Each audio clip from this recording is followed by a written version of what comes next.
ওই গরু দিয়া, হালের গরু দিয়া খেতে হাল চাষ করবার সময় আমার বড় জ্যাঠা কি কথা মনে দেরি করছে না জানি কি, দাদা এই গরুরে যেটা দিয়ে বাইরায় যে আগের দিনের, হ্যাঁ, এইগুলা দিয়ে ফিরতে ফিরতে জ্যাঠার একবার শোয়াই লাইছে খেতে কাদার মধ্যে।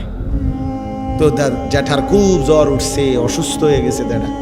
আমার আব্বা শহর থেকে, আমার আব্বা শহরে চাকরি করতেন, আব্বা একদিন পরে শূন্য গেছে, গিয়া সব ঘটনা টটনা আমার জ্যাঠার থেকে শূন্য আমার আব্বা বুঝছে যে আমার জ্যাঠার কোনো দোষ নাই। আমার দাদা এটা না বুঝা মারছে আপনার।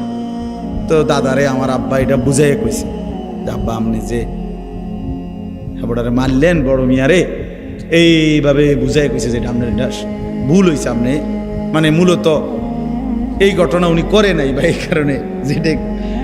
তো দাদা বুঝছে কথাটা যে না আসলে তারে অন্যায়ভাবে কি করছে।